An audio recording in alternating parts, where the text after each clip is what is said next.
Welcome back to Season 5 of The Rock Movers, the podcast for empowered women who are navigating life's biggest transitions, challenges, and moving life's biggest rocks. I'm your host, Karen Gray, and I can't wait for us to get started with today's guest and episode. Are you ready? Let's move some rocks.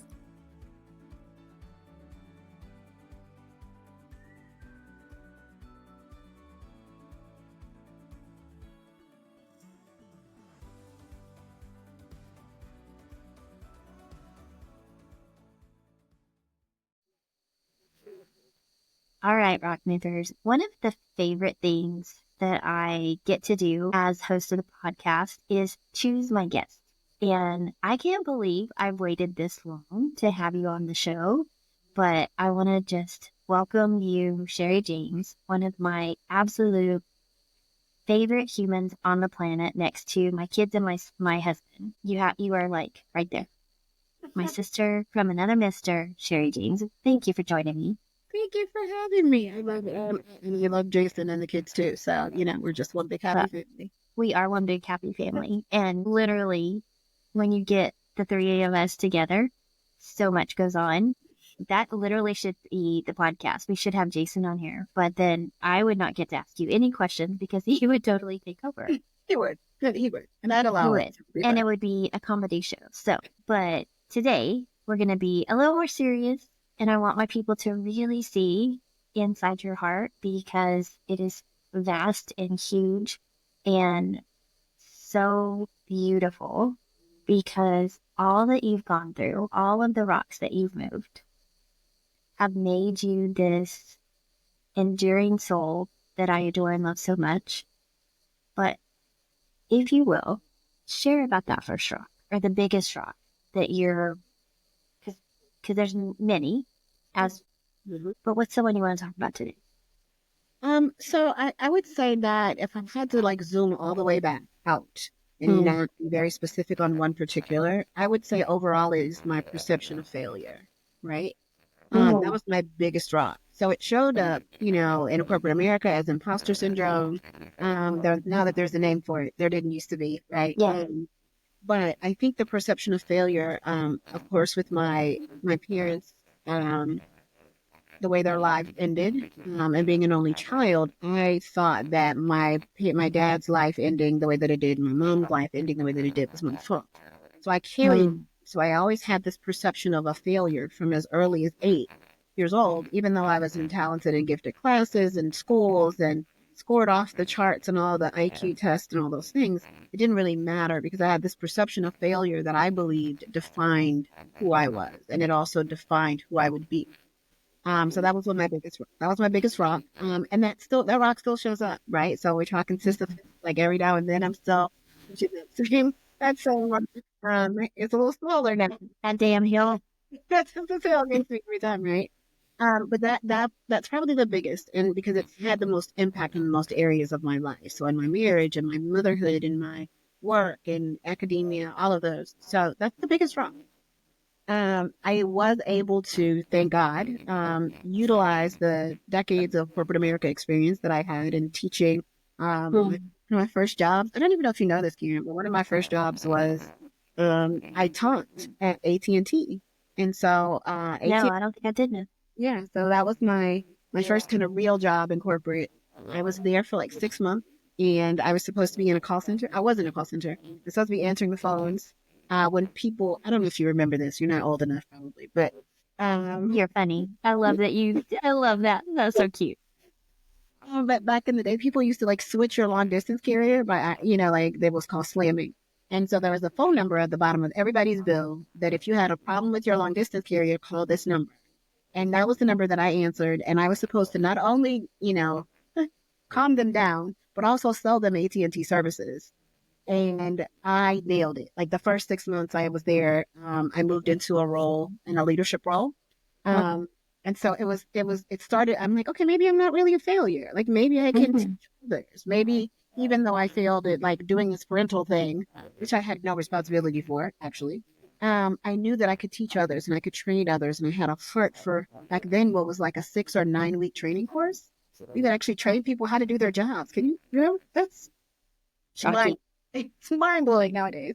I love More that. than a here's a book, good luck. Or here's a digital file, good luck. Exactly. Watch this video. Yeah, watched the video that was filmed 40 years ago.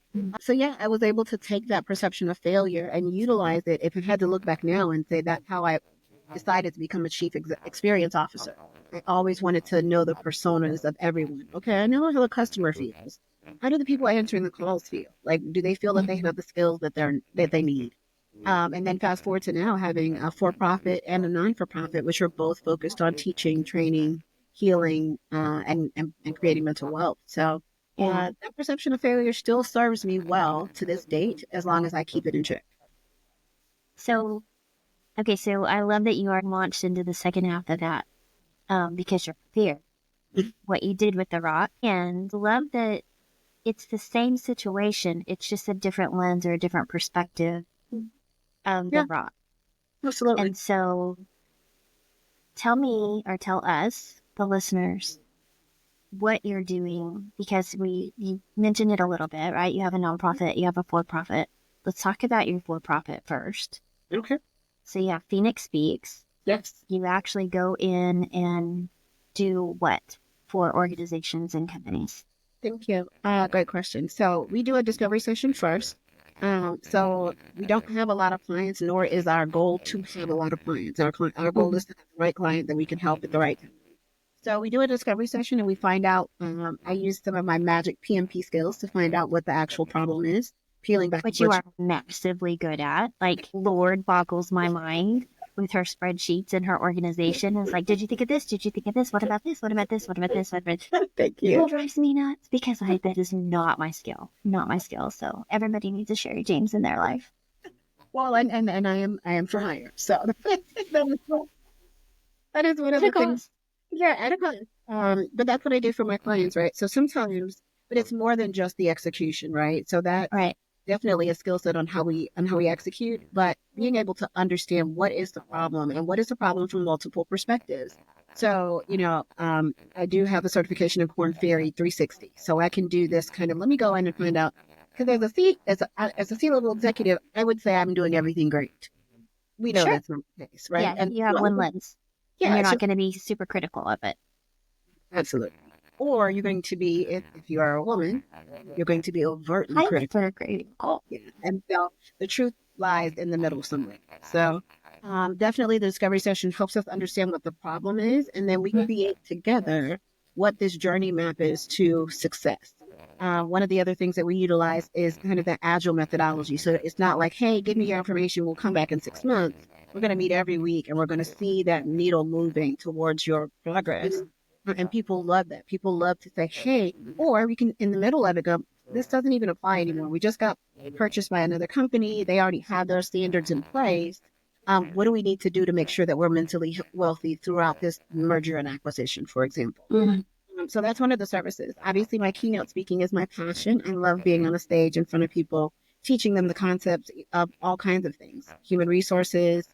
We do sexual harassment training, the stuff that like no one else wants to do, right? When I was in HR, we didn't want to do sexual harassment training because that was kind of, and that's who we are.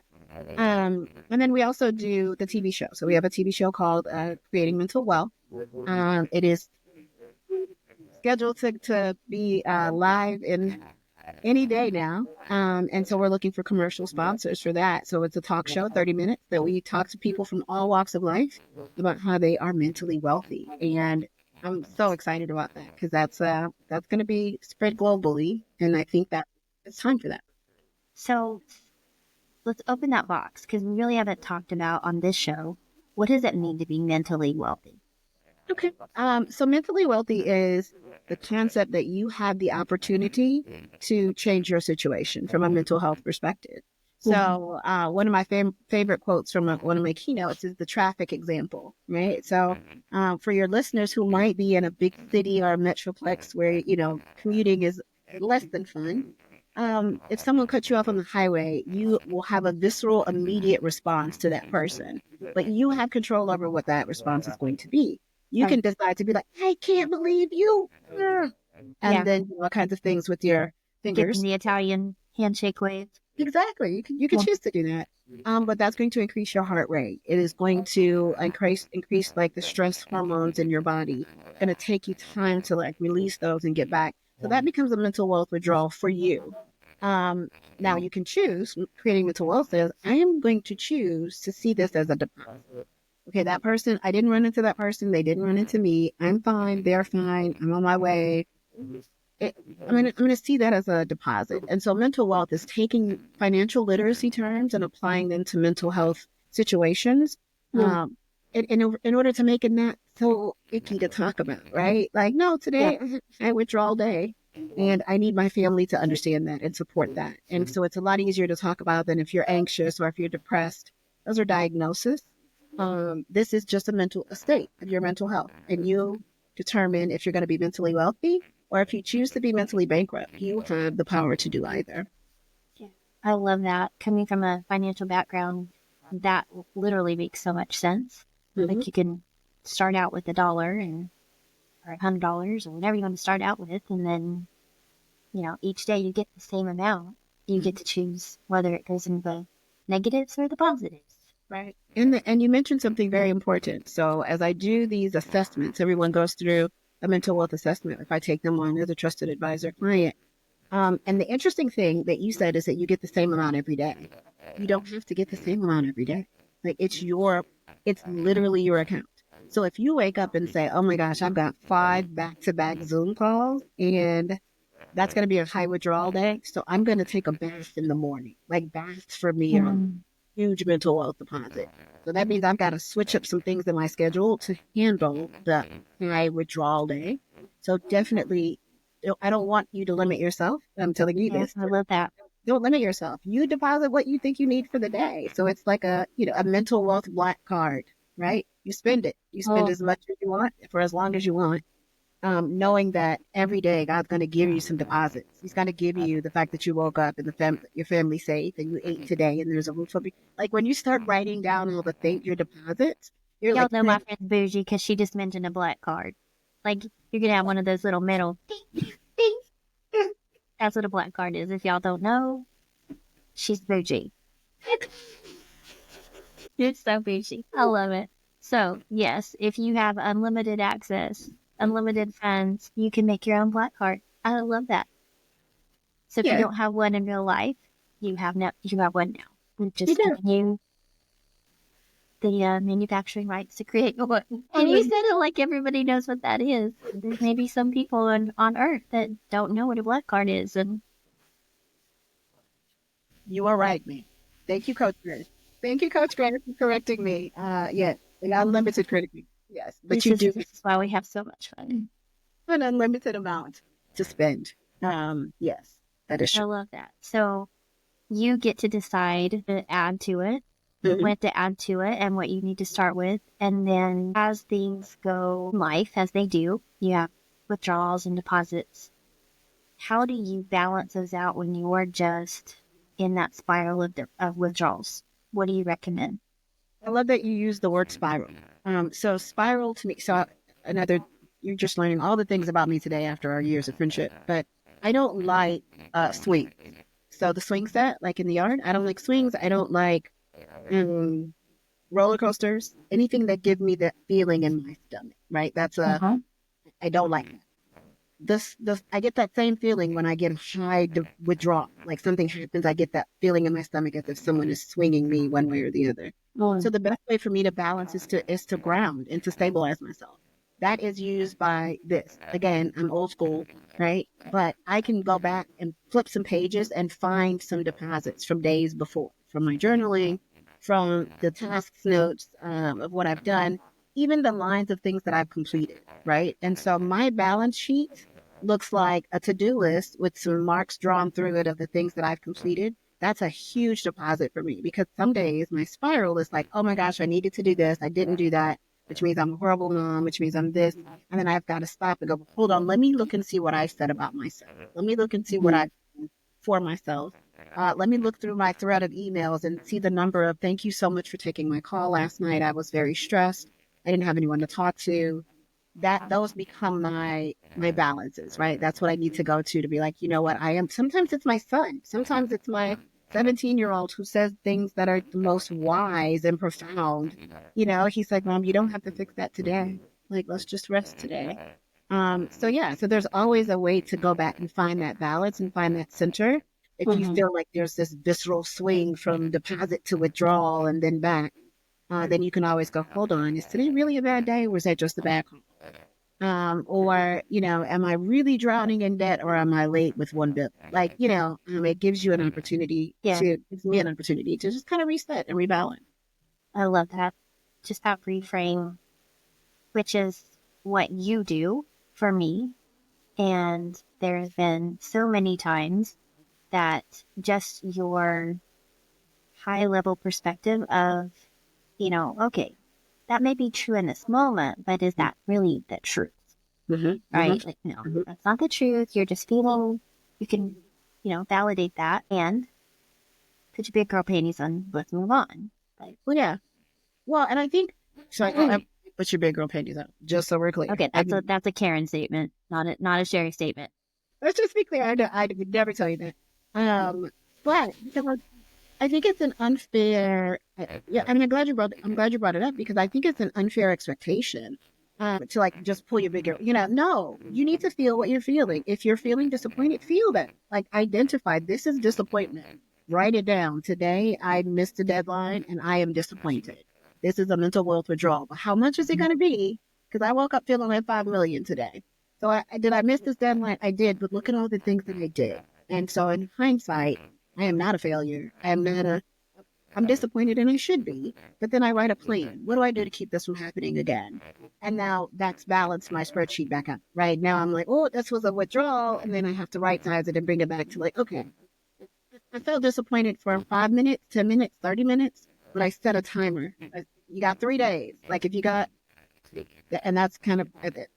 That comes from a different reference, right? But I wait for 3 days. I know something is going to happen in 3 days. Something's been promised. So I give myself the maximum of 3 days to be angry, upset, to spiral, depressed, whatever. But I also let the people around me know that I'm in this 3-day period. So let me feel my feelings for about 3 days. And typically 5 or 6 hours later, I'm better, because I've given myself permission to feel that feeling, anger, disappointment, frustration, all of those things. I know how to stop the spiral. Feel it, identify it, write it down, and then stop the spiral, or at least give the spiral a timeline. Yeah. So I love that. My timeline is this. Well, I have a shorter timeline, but when I'm done, that's when it's it's time to put your big girl panties on. Like, that's my mental switch of a decision. That's my cognitive push for me, that my inner child, my little girl, was hurt.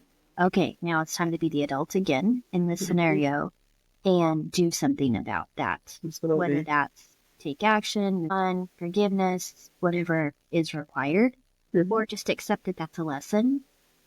Okay, great. I'm do that lesson again. Whatever that is. So I love it. 2 different reframes, 2 different ways of looking at it, but same outlook, that there are times you just make a choice and you get to move forward, because we don't want to stay wherever that is. Absolutely. The bottom of the spiral in the negative balance sheet. Absolutely.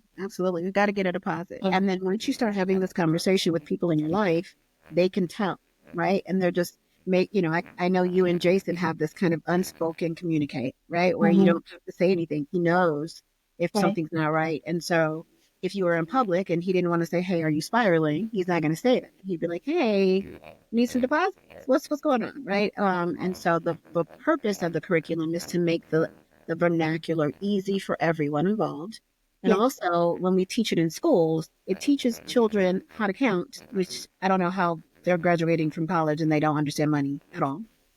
So the curriculum also gives them some idea about what a deposit and a withdrawal and interest-bearing accounts and portfolios. We use all of that vernacular so that they can understand that side as well as how to manage their mental health. So it's kind of a twofold approach. I'm super excited about the lives that have been changed as a result, and struggling with the fact that people are like, oh, we want to hear from all these thousands of people. Every one person that reaches out and tells us that we've saved their life is more than enough, right? And so that's one of the things that keeps me balanced and keeps me from spiraling out, is knowing Yeah. that every day that I've changed at least one life and saved at least one life, and it keeps our entire team moving. So yeah. So that is the nonprofit arm Yes. of what you do. So let's talk a little bit more about that. So 2020 Lives Changed. How fortuitous was that name? So she created this name in 2019 I did, yeah. So with a mission. with a mission, yeah, to save lives. The project manager in me, I had a dream of the number 2020, and I said, you know what, God is trying to tell me that next year I need to, keep going with this mental wealth perspective. Let's keep doing this, but let's do it for in schools. And I had no idea. So my certification of my paperwork shows, I think, October 13th or 19th of 2019, and wow, I just, every time I talk about it, I get goosebumps because I had no idea. And Mm-hmm. in every interview, people ask me that, and I'm always stumped because it's just God showing up. Like Right. there's nothing else I can say. I can take zero credit. But in 2020, lives changed, and so I had already started this nonprofit. It was already up and running by the time January 2020 started. And as things declined, January, February, March, had already planned to have a Instagram TV show called With Your Mind in Mind, so that people could have a conversation about what was on their mind. This was pre-pandemic. We already did the photo shoot and had the art created. So it's awesome to see how God's timing aligned with this pandemic. My son was home with me, and he helped me set up the cameras, and we had never done anything live before on Instagram, right? And so Yeah. we got to open the platform safely together while we were at home. He got to talk about how he was dealing with the pandemic. We also did a series called Shelter in Peace. So when we had to stay at home and not leave at all, we were like, well, Mm-hmm. what are we going to do to keep from driving each other nuts? And it was just Miles and I and the cat. And the cat was done, Karen. Willow was done. Like, somebody's got to go to school or work or Somebody y'all something. need to leave. Leave me alone. Somebody's got I to need my go. space. Yes. So yeah, it's just been, and everything since then has just been an amazing set of doors opening, and universities and schools like having us come in and change these lives, right? So I was at Miles' school, is in middle school. I talked about suicide prevention and was shocked at the number of students that showed up and were interested to have this conversation. They're craving structure and some kind of guidance, as opposed to just hearing about how bad it is or hearing that someone else Yeah. died by suicide. You've got to balance it out for them as well. So super excited about the work we're doing with the nonprofit. And now our newest news is that we are now taking this curriculum global. So we have interest in both the continent of Africa and the continent of India, which is awesome. So Wow. just when you're doing what you're supposed to do and you're obedient to the Holy Spirit, then the doors just open. And you better be ready. Just be ready. Well, That was a mic drop from Karen. that Yes. was a mic drop. Yeah, I knew about Kenya. I didn't know about Africa, but I didn't know about India. So congratulations. That's amazing. And that just goes to show you that this is not something that is specific to any subcategory, any geographic area. If you have a human body and a human brain and human emotions, you are impacted by this. And Absolutely. so I love you. Thank you for the work that you're doing and all that your life has culminated up to this point. All that you've endured, all that you've gone through, all the rocks that you've moved are for this time, for a time such as this, and for this Absolutely. purpose. So, so proud of you, and so excited for you. So deserving. And now going forward, how can people, so they're hearing all of this amazing stuff, they're like, I had no idea she did all that. I didn't know she did that either. So they're having this conversation because you are the secret bombshell in every room because you are not self promoting. and you are like you serve others. You are self-sacrificial. Probably not a great description of you. You don't really self-sacrifice, but you do serve from such a selfless place. You serve others generously. So, for those that didn't know in your world or new to this, how can they find you? What's the best place for them to get connected to you, learn more about you, get that free discovery call so that they can learn more about is this the right avenue for their company or their family? Absolutely. Thank you for that. Yeah, I think the best way to reach me is LinkedIn. I spend the majority of my time on LinkedIn. It's my favorite platform. I've been with them for a very long time. And also Instagram. And so Sherry James PMP, you can Google it, honestly, but please put the PMP on there. It doesn't seem important, I promise you. There's a bunch of Sherry James. And so Sherry Sherry James PMP, Paul Mary Paul. If you put it in Google, it'll show you all of the places where I'll be speaking. It'll show you the websites, both the for-profit and the nonprofit. But LinkedIn is the best way if you want to get that free discovery session call booked. The best way to do that is to reach out to me on LinkedIn. Also, Sherry James BMP. So super easy to find. I'm looking forward to talking to your listeners. Love it. So, where are you speaking next? Oh my gosh. So, this is coming out in the end of August. Okay. So, they'll be getting this out in September. What do you have going on? So September, we're doing a bit of a naval tour. So I have another thing that I do that I didn't mention is that I also help other speakers get speaking gigs. Mm-hmm. And so one of our clients is doing a bit of a naval tour. So most of September, we'll be doing Chief Petty Officer Day in Jacksonville, Florida. We'll be doing the same, actually the 10th anniversary in Jacksonville, 20th anniversary in San Diego. There's some time in, wow, I just forgot the name of the city. On the East Coast. It's just gone. It's just gone. Virginia? Norfolk. No. Thank you. It is Norfolk. Thank you. The name of the city was gone. So yeah. So September sees us on the road quite a bit. Still filming episodes of the Creating Mental Wealth show. And then a couple of speaking gigs here or there, but mostly focused on Naval Chief Petty Officer Pride Day activities across the country. Wow. Well, that's exciting. So many things going on. How do you, in all of these things, with a son that's a junior in high school and who literally is her mini me some days, it's much fun with that. But how do you keep your balance other than the mental wealth deposits? Is there anything else that you do that just absolutely is a tip that others should consider and try? Yeah, so I pray, but it's probably not the normal prayer like, oh dear Jesus, thank you. I I I, I find that my faith finds me in praise and worship.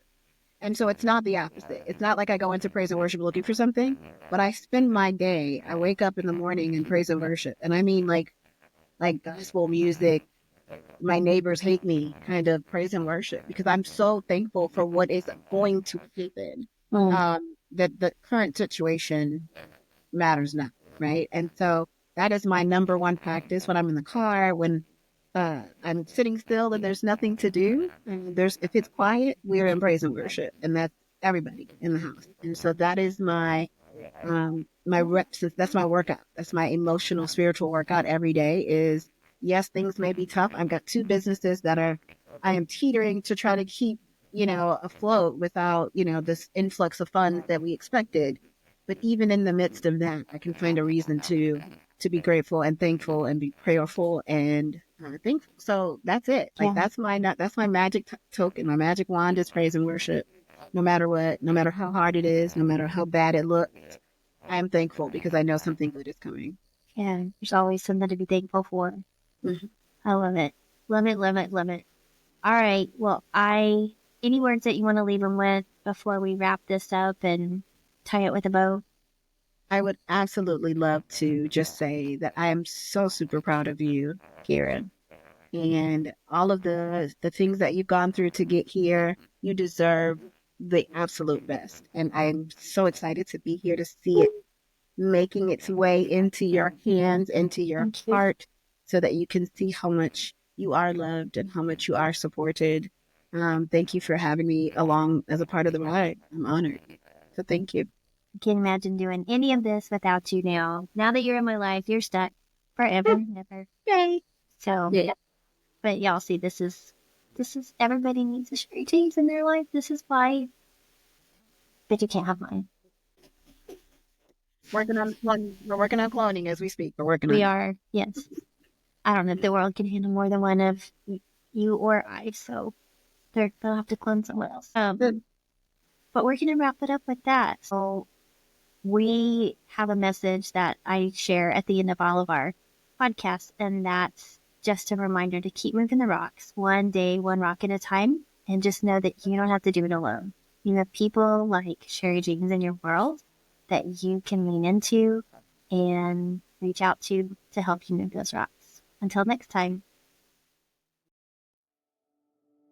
Wow, wasn't today's guest amazing? I hope that you enjoyed them as much as I did, and I hope that you got something super valuable. So, just for being here, I want to gift you free access to my Reclaim Your Confidence course. It's a mini course, short 5 modules. It's impactful, yet it's not super heavy.